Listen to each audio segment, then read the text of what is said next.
Thanks for your time. Yeah, indeed, this is a webinar coming from a European project. Probably you are aware of it. Maybe you visited the website. It's a project called Wasabi, and I will say a little bit about Wasabi in the first slides before we go to the actual content, which is AI for human interaction in manufacturing. We have 3 parties from the consortium present in this slide deck. So we will split the presentation mainly so that ICCS and KU Leuven can cover their contents that they worked on in the project. So my name is Stefan Wels, and I'm basically here to give you a wrap up of the project. I work for BIBA, the Institute for Production and Logistics in Bremen, Germany. And if you haven't visited the website, there's also a chance here to see the link, QR code, and see also the consortium that is working on the topic that you will just see. The first presenter after me will be Gregoris Mensas from ICCS. He will cover the trustworthy conversational AI topic. And then Nea from KU Leuven will continue with AI Act and conversational AI. And then we have some time for open discussions. The slots are probably a bit time-wise a bit bigger than we will need. There's a chance for asking questions also right away if something comes up. Best would be to type it down in the chat, and then Simona, our moderator, can maybe forward them to us so we can discuss them and answer them. So very briefly, the stuff that Wasabi is dealing with is something that a lot of you by now know.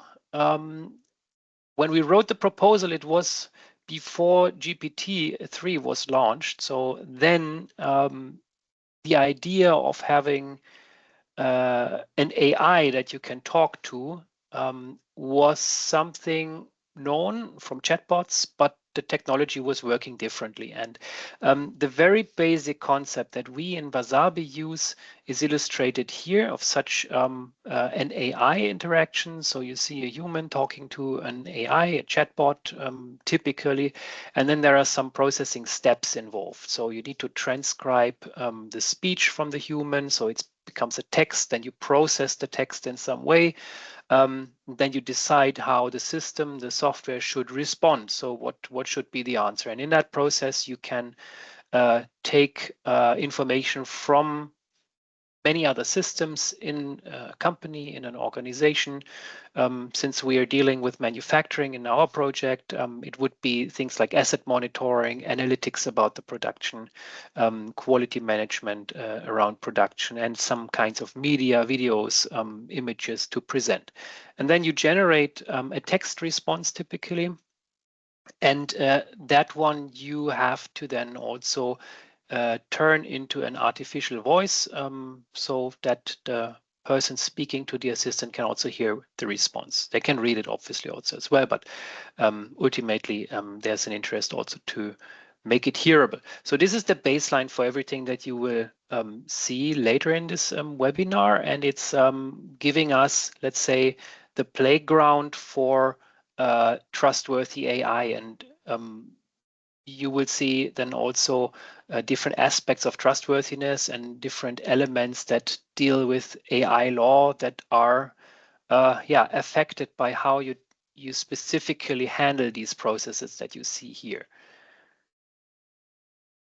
In the Wasabi project, we are building such solutions, so digital intelligent assistance solutions that are inherently human AI collaboration systems, so always with a human that is in charge and interacts, talks mainly with the AI to receive information, to trigger processes that they are interested in.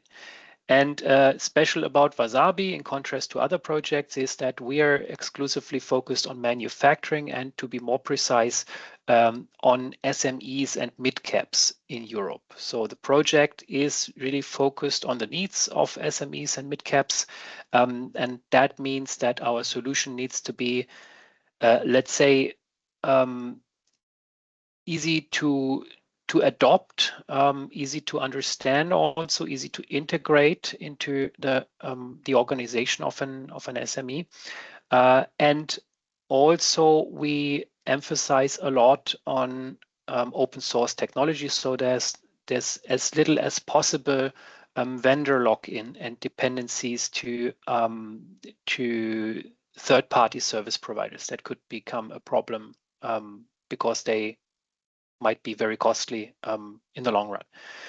Then one aspect that makes this project also special is that we have a lot of experiments under the same concept and, let's say, architecture. So we have more than 20 experiments, each one building a specific assistance solution with some reasonable overlap in some experiments, but generally each experiment is specific and contributes insights into how such intelligence solutions, how they can help SMEs in manufacturing. And we launched 2 series of open calls that are concluded. The experiments are running. So we're waiting for results there. And then with this characteristic, with these 20 plus experiments, I believe we are the largest manufacturing centric project probably in the world.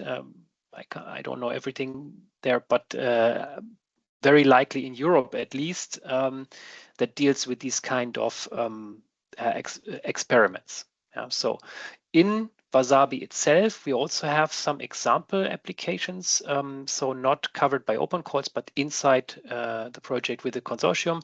And those ones concern augmented waste management, as you see here as an example. So augmenting a waste handling, waste management process in a sterilization facility in a hospital, for instance. This we are doing with assistance, and then assisted workforce management, helping people in the onboarding process with such assistance. And finally, we have several implementations for assisted quality assurance, where it's about understanding quality in a certain process, receiving information about the quality of products and processes via such an assistant. As you know very well, technology is evolving very fast in this field. Overall, in Wasabi, we try to cover this as good as possible. So in terms of the AI that handles conversations in our project, we have custom natural language processing components. So where we train small models that recognize or process language and then decide also how to respond. But we are also using the more, let's say, en vogue pre-trained large language models. So things like a GPT, probably that you have tried.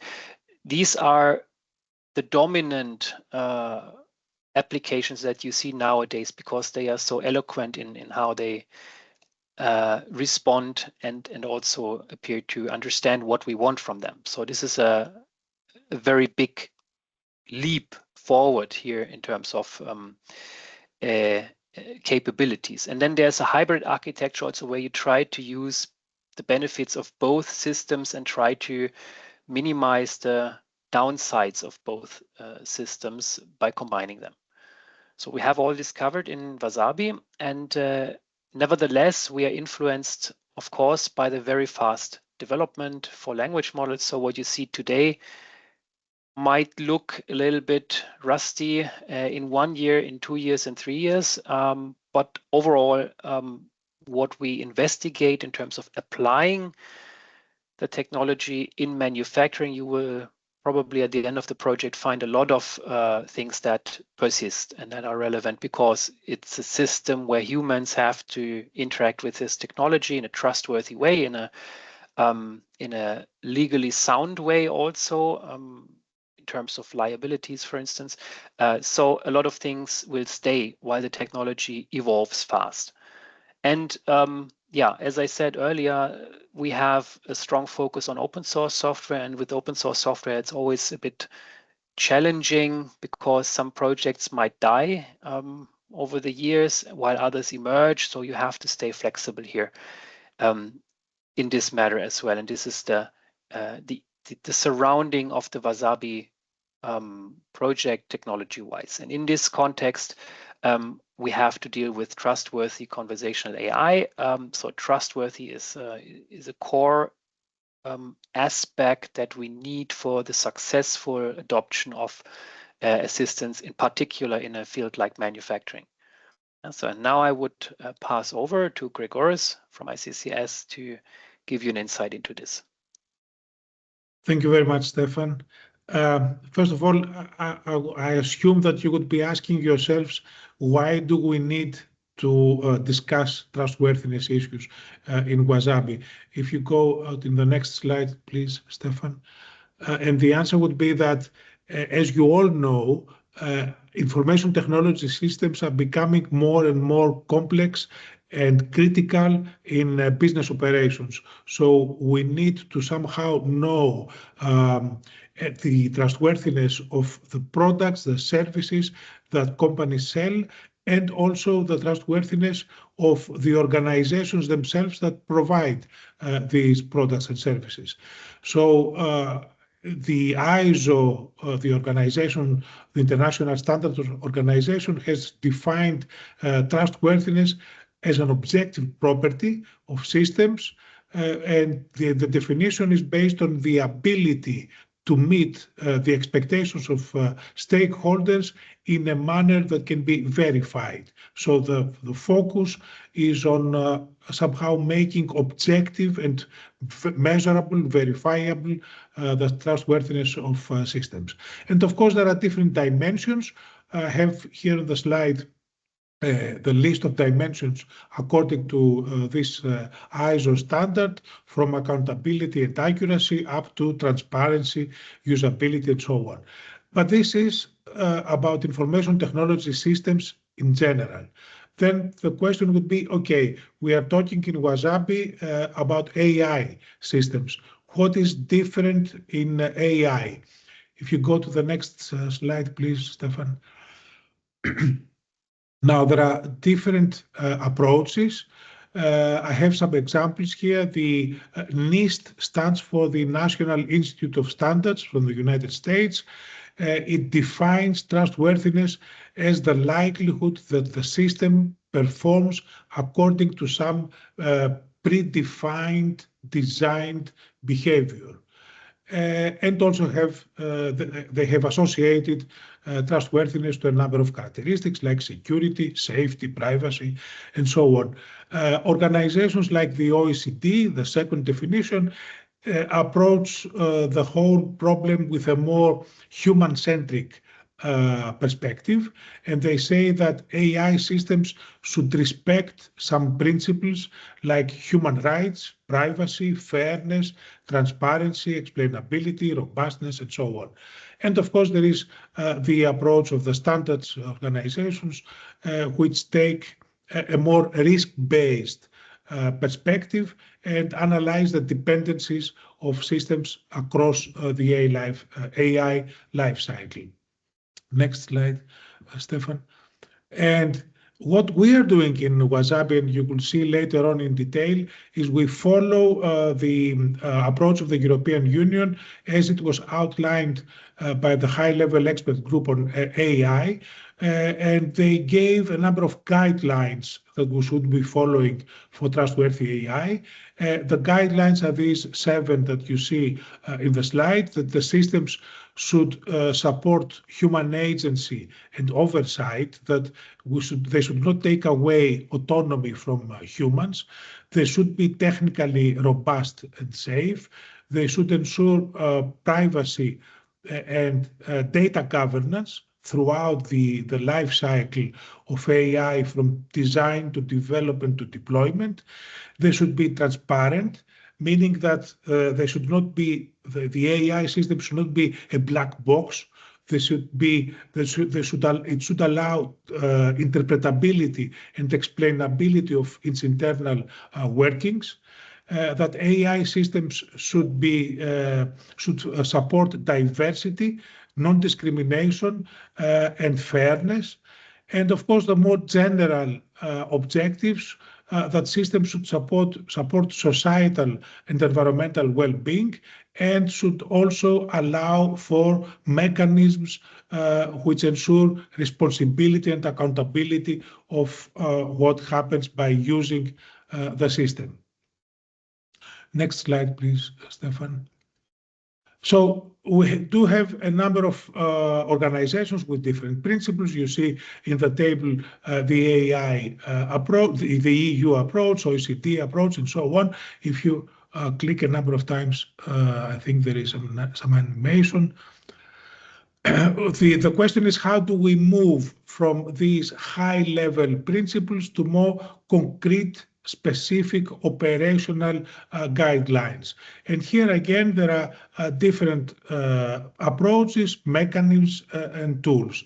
In the next slide, you can see, for example, the OECD has prepared a catalog of tools, metrics, methods that can support trustworthy AI. And as we have already seen, the different characteristics of trustworthiness range from fairness to transparency and accountability and so on, meaning from purely technical topics like robustness up to more high-level societal concepts. So there are, at least for the technical concepts, there are tools and methods. The OECD has found more than 1,000 tools.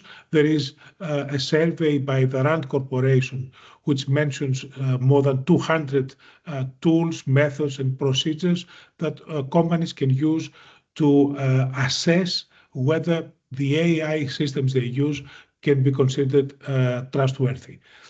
And of course, there are also a lot of standards. In the next slide, please, Stefan. The most important for us, at least in Europe, is the current work of the European Standardization Organization, CEN-ELEC.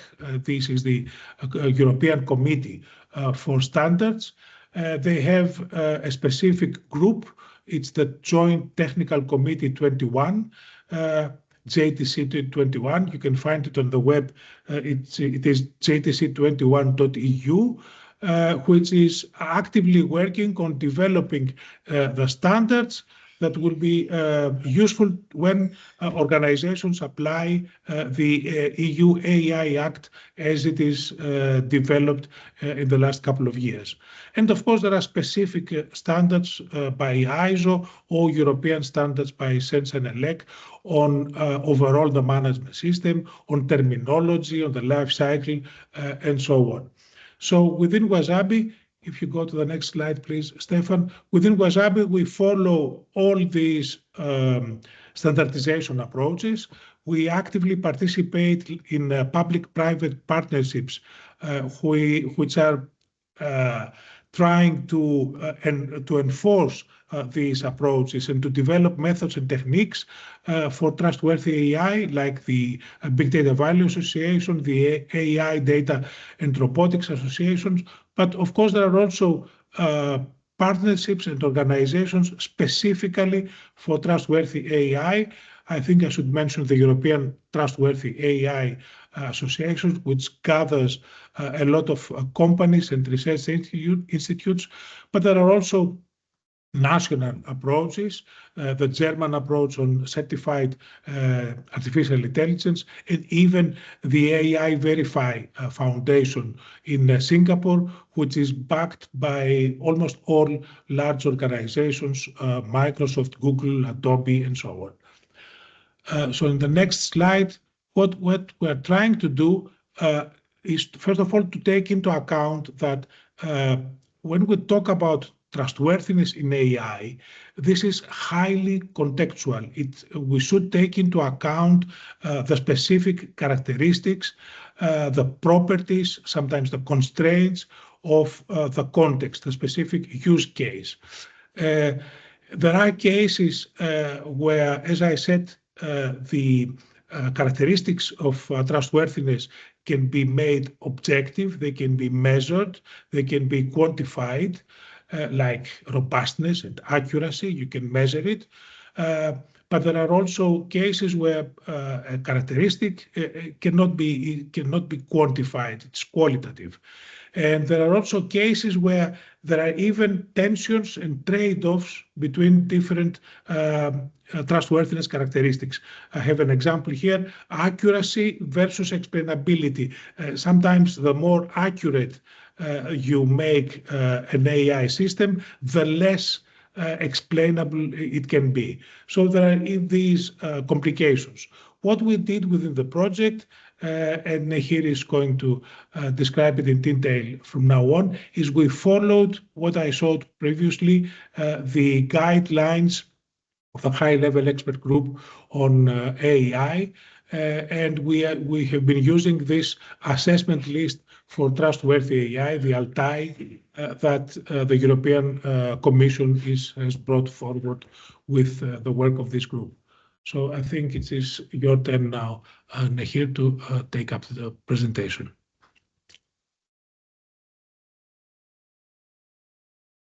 Hi, everyone. I'm speaking from KU Leuven in Belgium. Here we first will talk about the ALTAI that Gregori started speaking about. From that perspective, we're going to look at it from the legal perspective, and then I'm going to speak briefly about the AI Act, because part of our role here in this project is to define and set out and analyze the legal framework around this innovation, these parts of the innovation. So ALTAI is, I just want to set out from the outset that ALTAI is not really a legal tool. It's it might be confusing because it was an initiative from the Commission, but it's basically an ethical horizon. It provides you with an ethical horizon, what you should look at, what you watch out for, because ethics is a lot broader than law, and also it provides a baseline for innovation to steadily move forward.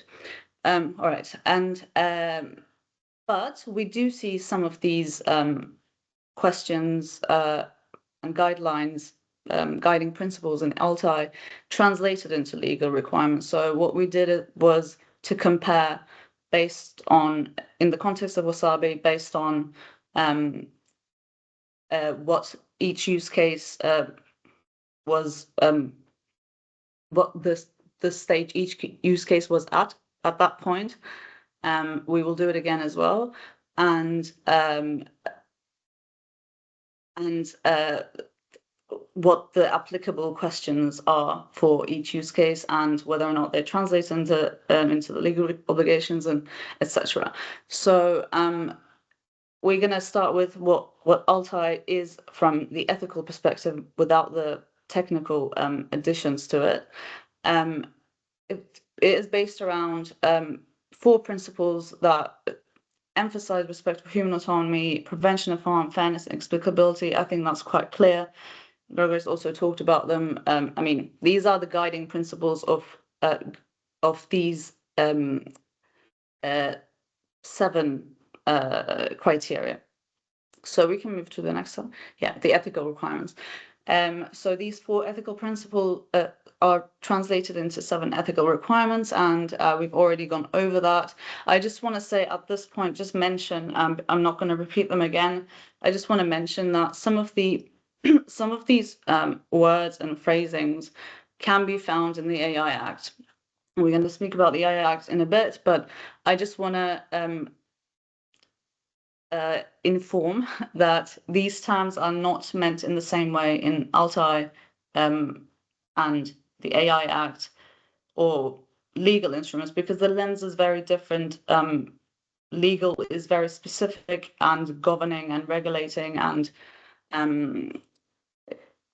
it creates liability as well, whereas these ethical requirements don't do that. And we saw that these ethical requirements were spread around all sorts of legal instruments as well, and some of them don't really find translation in the legal sense. So we can move forward as well. Thank you. So the most basic comparison was to select to go over each question and see, try to find its legal translation. And what we found was that only 38% we could pinpoint in legal obligations or in a legal instrument. It was translated into legal terms. And so over this, we also did a practical self-assessment separately. We can also move to the next slide, please. So with the Wasabi use cases, we did a more in-depth analysis, but I'm going to talk about what we generally did here with, so each use case has its own comparison against the ethical requirements in Altai, and we calculated what this might look like for the stage at which we were assessing for these use cases. But we can move forward, and I think this should be the So as you can see, there are they're kind of in the midline, not really going over the midline so much. The green bar on the left is the use case 1, the waste management. Orange is use case 2, that was workforce assistance, I think, and the third is the quality assurance, I think, quality assistance. So what we see here is what's important to point out here is that use case 2 might have specific other reaches in the legal sense. Just to park this here, because it's specifically designed for an employment context. It is a technical assistance, but it's an open innovation. It's to be developed on, so it could end up having an employment context depending on where it's used. So that's important to watch out for about the use case 2, because that will bring in some questions about whether or not you're interacting with humans that are employees correctly, and that brings in some fundamental rights questions that find some emphasis in the AI Act as well. But here, for example, human agency and oversight, transparency, technical robustness, which in the legal terms, it translates more into cybersecurity and that kind of that aspect of things, which could affect fundamental rights here. So these things are important to compare against these scores are important to compare against the actual use case, what it is, what its legal status is, whether in the AI Act or in sectoral regulation. So these are important distinctions to make, and I just want to point that out. It's not this was in the midway, so it's not really that significant that they haven't reached full scores. Maybe it's impossible anyway. So this is what it tells us, this exercise. So we can move on. Stefan, please. Yeah, this is just a summary of what they tell us so far. The societal and environmental well-being is, for example, is not translated into a legal instrument in the way that it would affect AI innovations specifically. So the general regulations would, general legislative frameworks would apply, and that doesn't really correspond to the ALTI, what the ALTI guidelines want to achieve. And yeah, we can move on. I just wanted to point this out here, but you can read that in your own time as well afterwards. Right, so just to split order, we move on to the AI Act and its relevance here in Wasabi.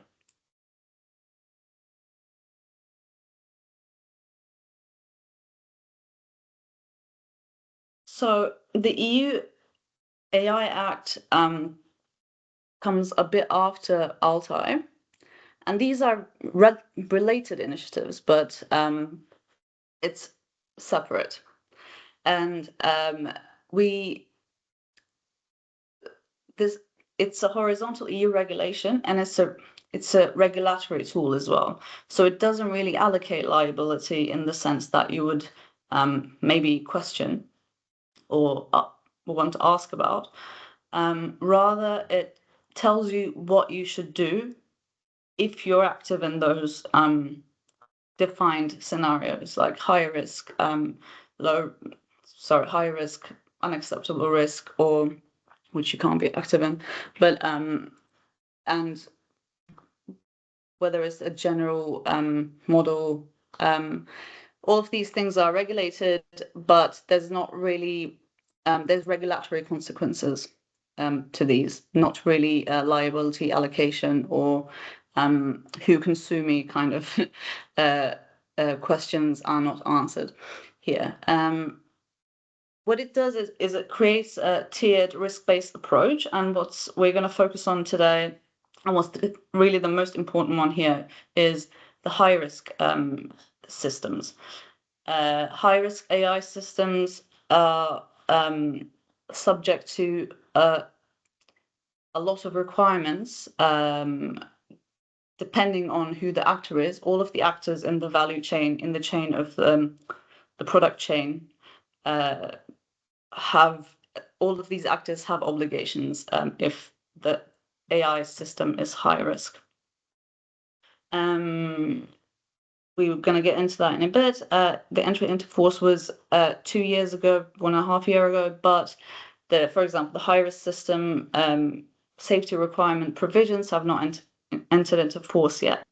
Some parts, some will enter into force 2026, and all, sorry, that's 2026 and August 2027. And we can move on. So what is high risk, and what does the AI Act say about risk categories, or how to define yourself as high risk or not high risk? So there are basically two ways in which you can be categorized as high risk. One is to be also regulated in the sectoral sense. So, for example,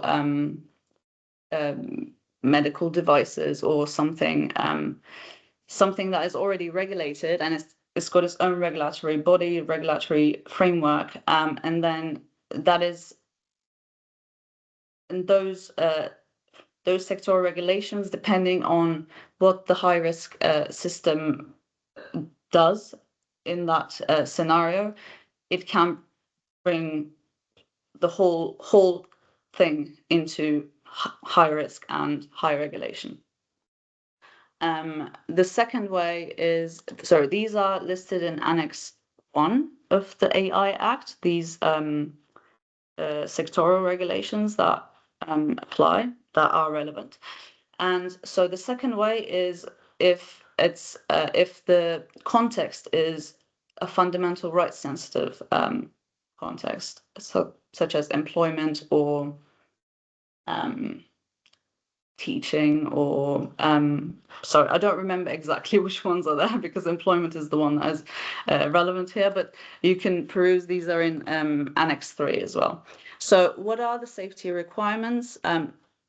these are, it looks like the Altai list, but it's different. It's it basically tells you how to achieve a good hybrid or good sustainable, not risky AI human collaboration. And these are about, for example, depending on the actor, let's say the provider, let's say the brand of the system, the owner of the brand of the system would be the provider when they market it.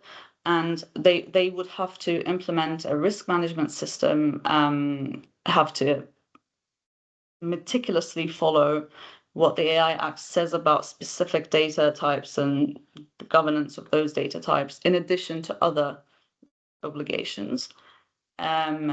Keeping up technically for a while, some for 10 years, logs, decisions, and here we see transparency and provision of information to deployers, that is instructions to deployers on how to operationalize that system, how to best use it, and the deployers have to follow that. Human oversight, again, the provider will tell the deployer how to provide human oversight in that system. Deployer will have to follow that. And accuracy, robustness, cybersecurity. These are pretty much, we've already covered, I think, Gregor's already covered. These are similar to Altai, we can say, but it's got specific obligations. If you want to be legally secured, this is the thing that you want to follow. It's not Altai. That is for innovation and other ethical considerations. So we can move on to the next. Thank you. And obligations of providers. One of the obligations of providers, in addition to ensuring the safety requirements are in place, like robustness, security, transparency, things like that, in between Article 16 and 21 of the AI Act. In addition to that, then the provider will also have to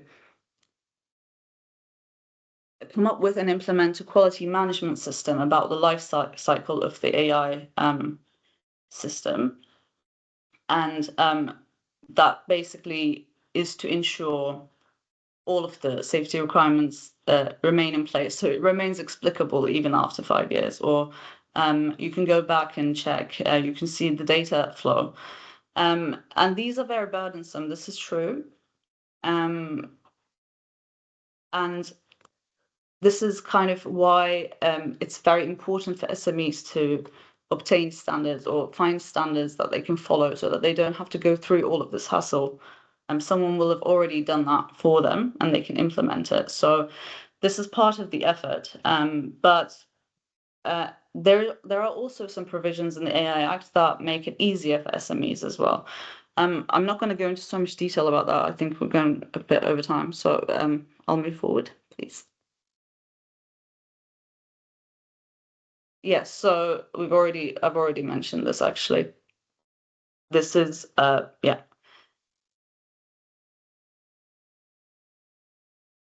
Yeah. All right. So actually this is kind of 1 second, let me just check something.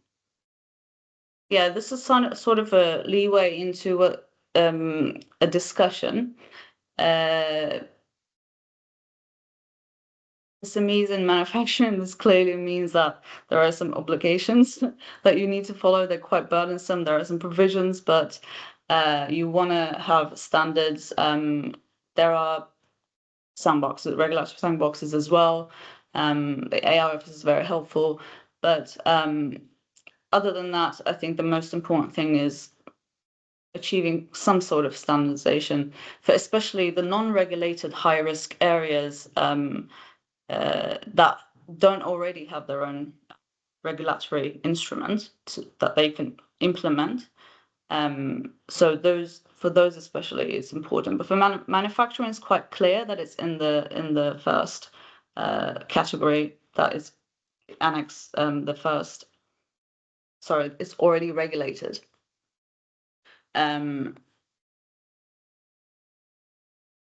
But sorry, I forgot to add something about this here.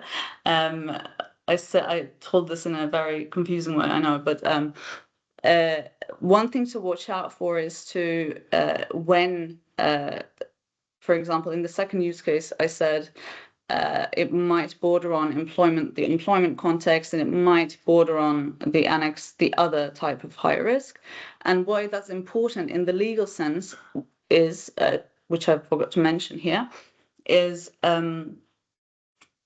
you might have to also watch out for fundamental rights related issues, which shows itself in the AI Act as specific provisions about what to do when this is an issue. So if there's an overlap and one finds oneself covered by both types of high risk, it doesn't mean you get to choose one of the two. It doesn't really matter. What it matters is that you also now have to look out for fundamental rights and that kind of sensitivities.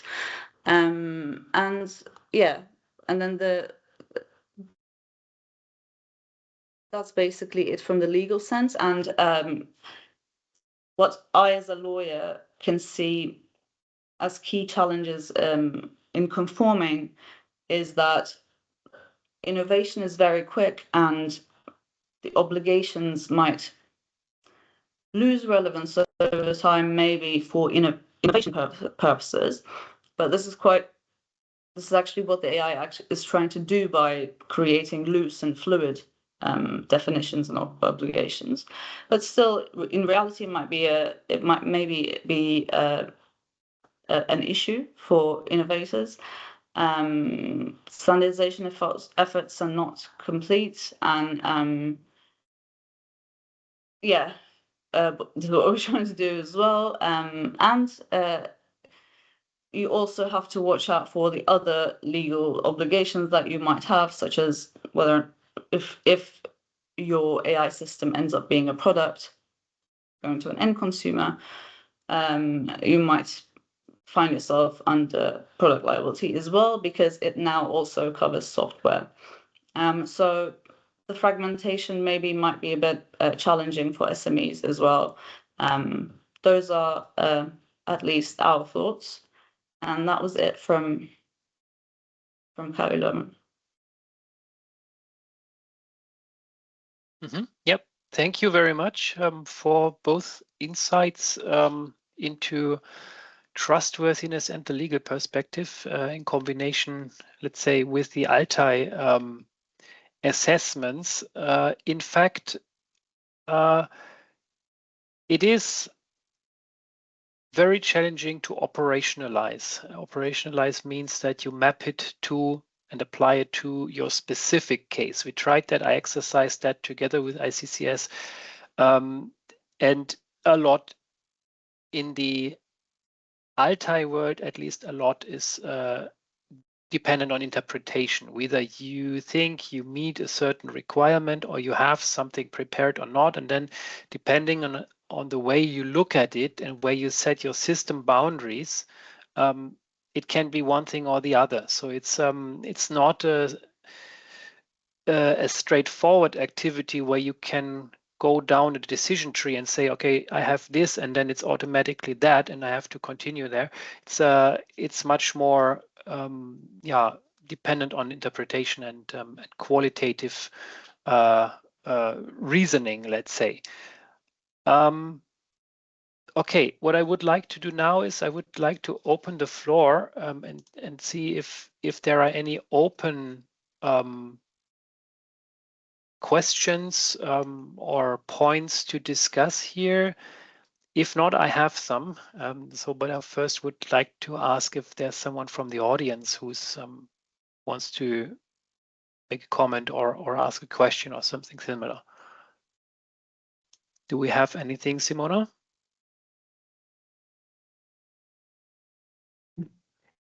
I'm reading, but I cannot see question right now. If someone has question, please write here in the chat so we can read.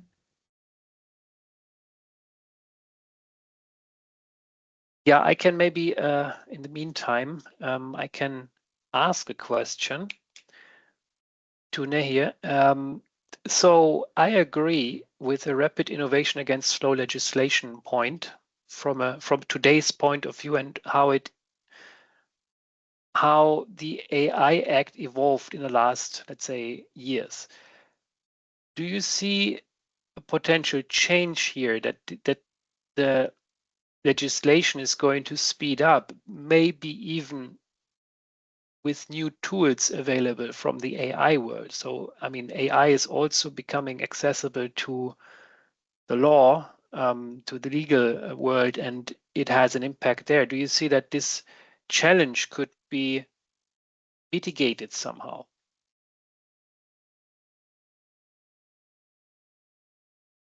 Well, I don't want to speak to the EU's policies at all at the moment, because I mean, I can't speak about that as a legal perspective, from a legal perspective, but doesn't the legal issue with rapid innovation against slow legislation, in my opinion, does not show itself with the AI Act. In my work on this project, let's say, because the AI Act doesn't really, it just tells you what to do. It doesn't tell you what happens if you don't. I mean, in some circumstances, yes, but not really. That's not really its objective. It's a regulatory tool, and it regulates very little, really, because it's very vague. If you want to look at it as hard, clear obligation, it's quite vague in that way, because it always tries to adapt to the context. So to me, it doesn't seem like the issue that this contrast between the speed of innovation and legislation comes here, but it might show itself in liability, because with the chain of responsibility and action getting lost in AI, and then it becoming too burdensome, maybe too inefficient to trace that source, then how are you, and then there's a proximity issue in liability as well. It has to be, the cause and effect have to be proximate enough so that you can tie them together. And you can do that in different ways, in different scenarios, but that might get lost a little bit. And the other issue is that liability is governed, I mean, you bring a court action in national courts, and that's governed by national courts. And so that's basically up to the member states' legal systems, and enforcement and liability, allocating blame, pointing out who to point at, that might get a bit blurred. And I'm looking forward to seeing there was an initiative about it, an AI liability directive, which was abandoned for now, at least. So they do seem to be pointing at that as well, but probably just not yet. But otherwise, I think the AI Act it's very mendable as well. If you look at it, the Commission has a lot of power to mix and match, and yeah. So it remains probably a challenge, and cannot benefit, let's say, from technological advances, because it's too dependent on the structures of the European Union, and the decision flows in there and the coordination flows in there. In the way that innovation would inform it would be to force it to create demand about something, because I think that's what's happening as well. But yeah, and then we will see demand from citizens also, probably. There was another question. Good. Yeah, there's another question. Indeed, there's a question about the chart, about this one. Yeah. So this is, yeah. So these are just generally representative scores out of 5 of the score that we reached when we did this self-assessment over the Altai criteria over the Wasabi use cases, and we gave them a score out of 5 to 0 to 5 out of 5, and that's what they are. The 6, sorry, that's a mistake. It shouldn't be a 6. But for example, human agency and oversight in the middle, that's at a 4 out of 5. So that's quite high. Privacy data governance on the use case 1 is quite high. I'm not sure what else.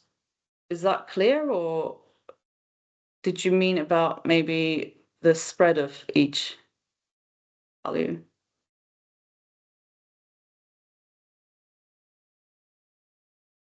It means it's perfect. 5 out of 5.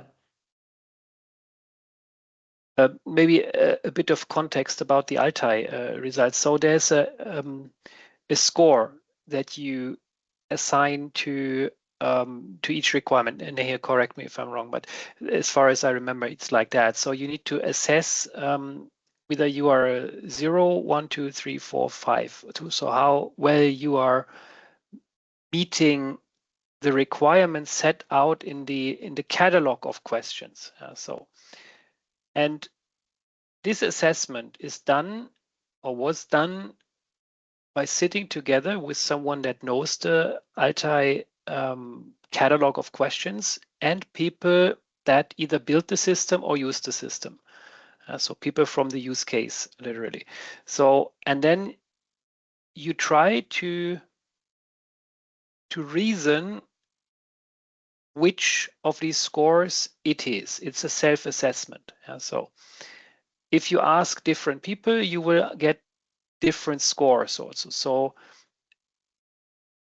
ultimately, if you do it outside of a research or an innovation project, then you would probably need to have a statistical sample also. So you need to involve so and so many people to have some, let's say, proper distribution, and then you can calculate more insightful findings. For us, this is already good, even if you have very few let's say data points, because you get a first idea how applicable the Altai scores are for your specific case, and whether you considered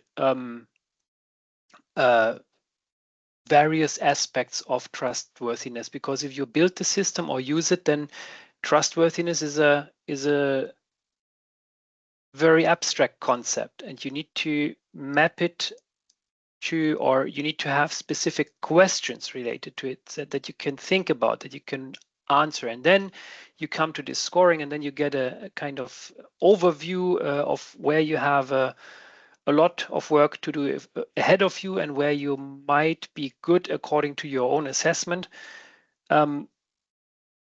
That gives some direction. It's not, from my experience, it's not a very accurate tool. I mean, because you depend on self-reporting here in principle. There are some follow-up questions. Let me see. Yeah, maybe I can answer this probably. Okay. So I'm not sure what the transparency is a clear factor was in response to, but I think probably just pointing out that these are clear what terms. They might seem like clear terms, but they really aren't. If you look at the questions, so this is why I wanted to make the clarification. You will see transparency as a word requirement in the AI Act as well. It doesn't mean the same thing. The AI Act's requirements intermingle with these, but for example, you might see transparency in the AI Act and then also GDPR, or sorry, yeah, and you can see them anywhere. So in this case, I will go to the transparency in Altai, the transparency section. So this one we see it includes traceability, explainability, and open communications about the limitations of the system. These explainability, for example, it can find itself in transparency, AI literacy, or I can't pinpoint exactly right now, so I haven't memorized it, but it also affects communication and traceability. And traceability, for example, in AI Act so traceability is a subcategory under transparency in this Altai list. This is what I'm referring to right now. However, traceability here, that contributes to Altai's transparency, you will find that in the AI Act under things like record keeping or log keeping or data governance. So it's not really clear. If you look at the question, I will read one, for example. Which one is good? Did you communicate the technical limitations and potential risks of the AI system to users, such as its level of accuracy and error rates? This is a transparency question. It's quite on topic. Transparency, legal topic as well. But it will still depend on the technical limitations, potential risks. What are the users? What is the information level of the users? How accurate does it have to be anyway? Maybe it's a tool that doesn't have to be that accurate. So these are very subjective, actually. So I think that's why it has to be a self-assessment. It's not really a box-ticking exercise. That's the legal side of things. You have to do that in the legal side of things.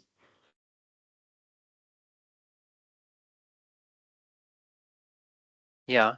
Yes, thank you. I hope this helps get some light into this graph here, but without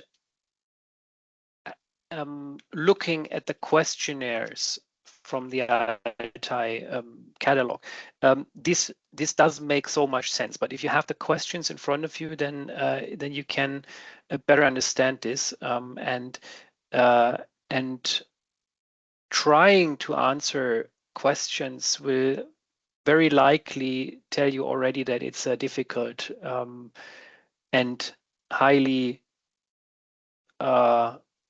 interpretation dependent task. So you have to think, and then you need to decide, okay, where exactly are my system boundaries? Is it a bit to the left, a bit to the right? Then you might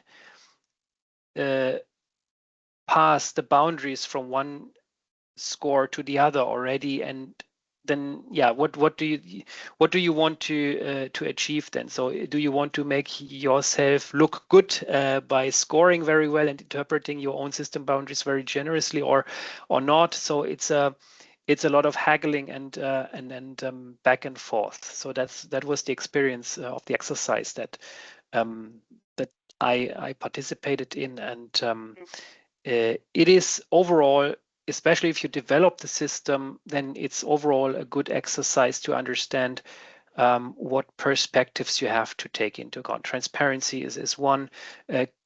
Privacy and governance is much more straightforward, while let's say accountability might be more difficult. It's also not only a technical system perspective that you need to take into account, it's also the organization around it that you need to take into account. Do you have some measures around your software, let's say, around your AI system that help use it, help people understand it, and in particular also understand limitations. So this is all useful if you're a developer of such a system, or a user probably as well. Okay.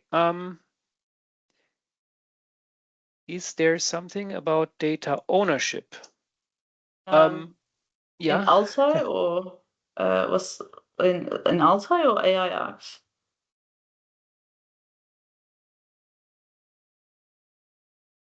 Mark, these maybe you are can clarify the question. These are in the usually data legislation, data GDPR, Data Act, Data Governance Act. Just a question before talking further about it.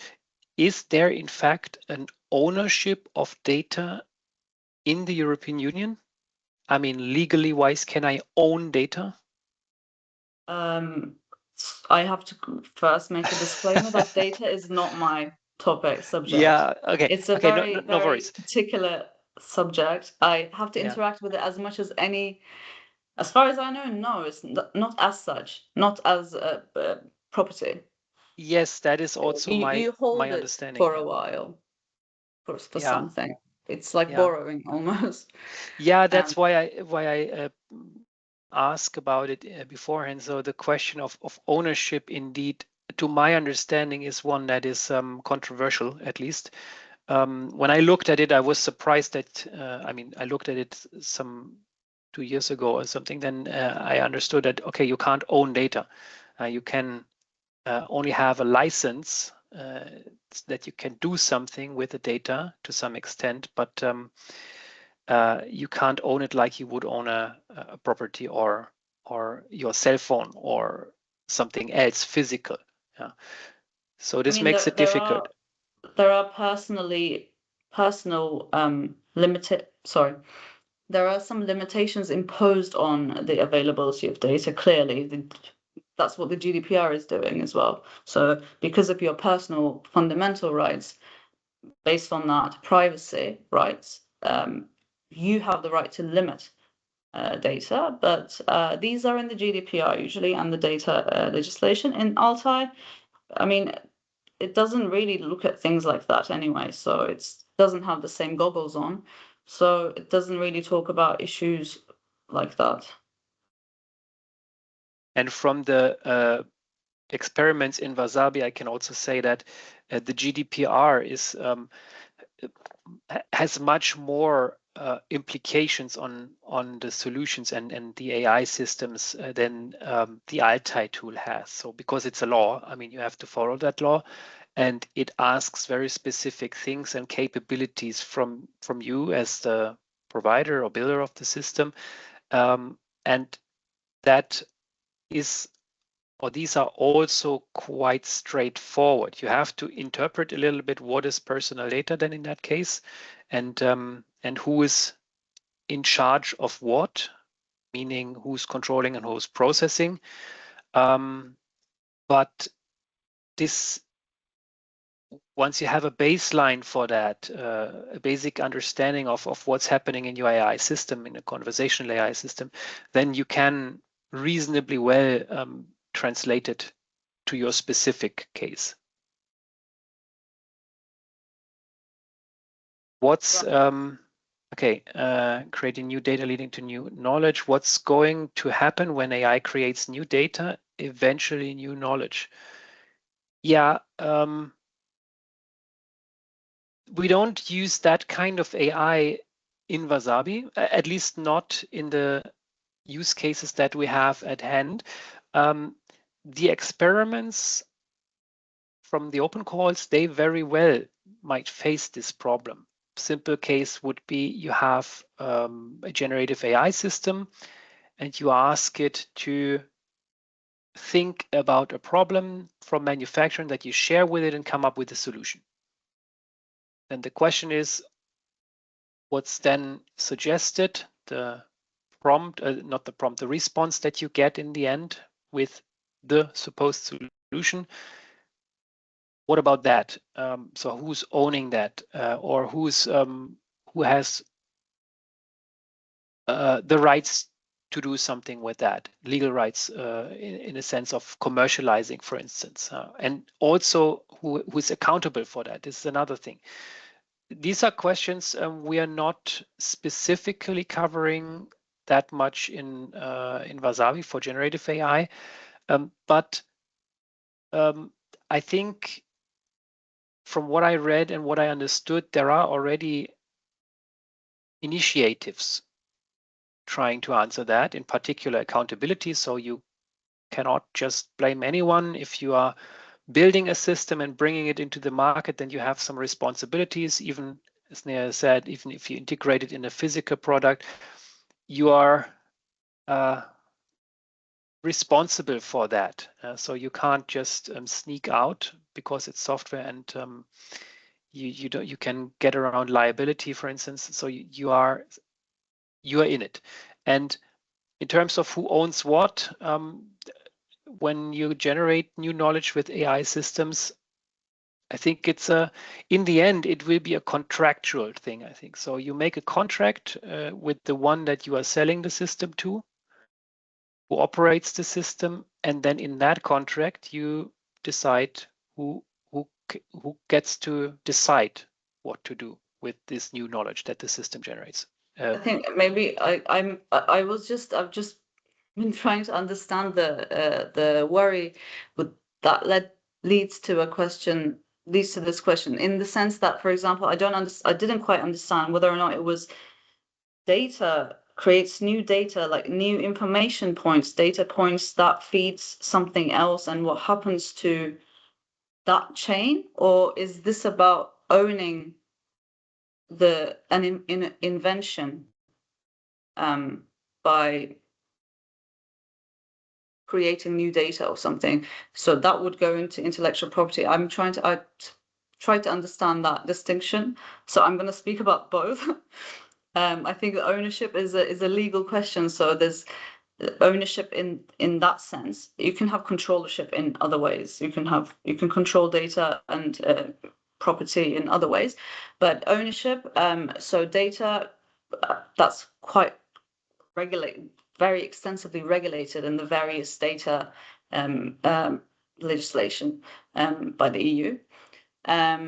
About intellectual property, if it's about owning the innovation that comes after that, then you have to maybe either look at software copywriting or software protection, or some sort of copyright, or go into patenting. But that's a whole different thing altogether, and it's not really just knowledge. It's something very specific. So I don't know if that answers the question, but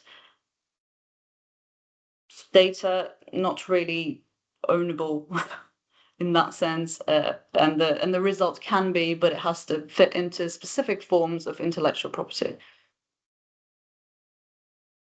Or trade secrets, intellectual property as well. You can just keep it to yourself as well. That's also owning.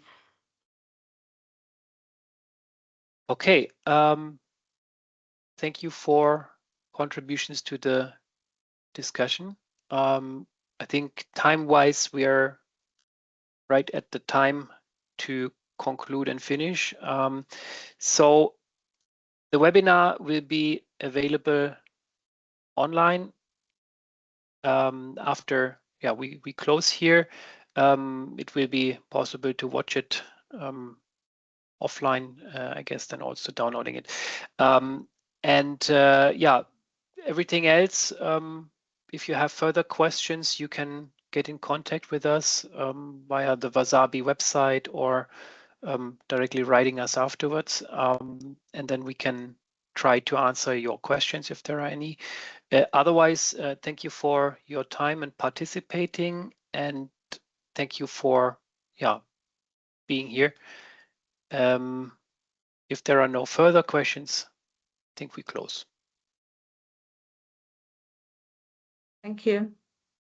Thank you.